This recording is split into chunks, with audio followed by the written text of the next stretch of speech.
ہمارے ہاں تو معاملہ ایسا ہے کہ ہمیں تو پتہ ہی نہیں کہ حضور کے حقوق ہمارے ذمہ کون کون سے ادائیگی تو دور کی بات ہے، حضور کے حقوق ہیں کون کون سے؟ آج جمعے کی نماز کے بعد نبی صلی اللہ علیہ وسلم لا يؤمن أحدكم حتى أكون أحب إليه من والده وولده والناس أجمعين.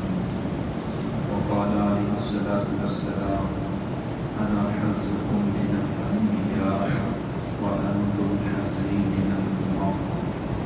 أو كما قال عليه الصلاة والسلام صدق الله وصدق رسوله النبي الكريم ونحن على ذلك لمن الشاهدين والشاكرين والحمد لله رب العالمين. قابل احترام، قابل عزت دوستو، اللہ رب العزت نے ہمیں لاتعداد نعمتیں عطا کی ہوئی ہیں. ان نعمتوں کو ہم شمار کرنا چاہیں تو اللہ کریم کا اعلان ہے لا تحصوها. اگر تم میری طرف سے ملنے والی نعمتوں کو شمار کرنا چاہو تو شمار نہیں کر سکتے. مثال کے طور پر اللہ نے ہمیں دیکھنے کی نعمت عطا کی ہے. ہم نے آنکھوں کے ساتھ اتنا دیکھا ہے، ہم اس کو شمار کرنا چاہیں شمار نہیں کر سکیں گے. اللہ نے ہمیں سننے کی نعمت عطا کی ہے. ہم نے کانوں کے ساتھ کتنا سنا ہے، شمار کرنا چاہیں شمار نہیں کر سکیں گے. اللہ نے ہمیں سانس کی نعمت دی ہے، سانس آ رہا ہے جا رہا ہے. ہم نے کتنے سانس لی ہے، اس نعمت کو کتنا استعمال کیا ہے، شمار کرنا چاہیں شمار نہیں کر سکیں گے. اللہ کریم کا یہی اعلان ہے کہ تم میری نعمتوں کو شمار بھی کرنا چاہو تو شمار نہیں کر سکتے. لیکن اللہ رب العزت نے کسی بھی نعمت کے دینے پر یہ نہیں کہا کہ یہ ہمارا تم پر احسان ہے.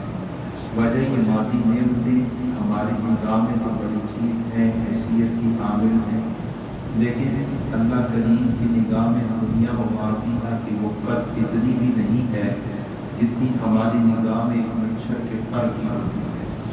نبی کریم صلی اللہ علیہ وسلم نے فرمایا دنیا اور اس کے اندر جو کچھ ہے اس کی وقت اگر ایک مچھر کے پر جتنی بھی ہوتی تو اللہ کافر کو پانی کا گھونٹ بھی نہ دیتا.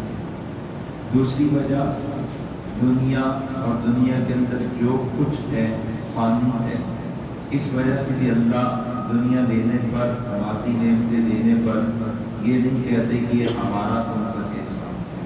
اور تیسری وجہ ہر ایک نعمت میں جہاں خیر کا پہلو ہے وہاں شر کا پہلو بھی ہے. آپ مال کو دیکھیں بظاہر خیر نظر آتی ہے، لیکن ایک جوان نے اللہ سے مال مانگا، اللہ نے مال عطا کیا، پھر مال کے ساتھ کہیں جا رہا ہے، چور پڑے ڈاکو پڑے، مال بھی گیا جان بھی گئی. سواری بظاہر اللہ کی نعمت ہے، اللہ سے مانگی اللہ سواری عطا کر. اللہ نے سواری دی، اپنی فیملی کے ساتھ کہیں جا رہا ہے، حادثہ ہوا، سواری لے گئی، بچوں بیوی کی جان بھی چلی گئی. دنیا کی جو نعمتیں ہیں ان میں جہاں خیر کا پہلو ہے وہاں شر کا پہلو بھی ہے. اس وجہ سے اللہ دنیا کی مادی نعمتیں دینے پر یہ نہیں کہتے کہ ہمارا تم پر احسان ہے. ہر ایک نعمت کے اندر یہ تین عیب ہیں.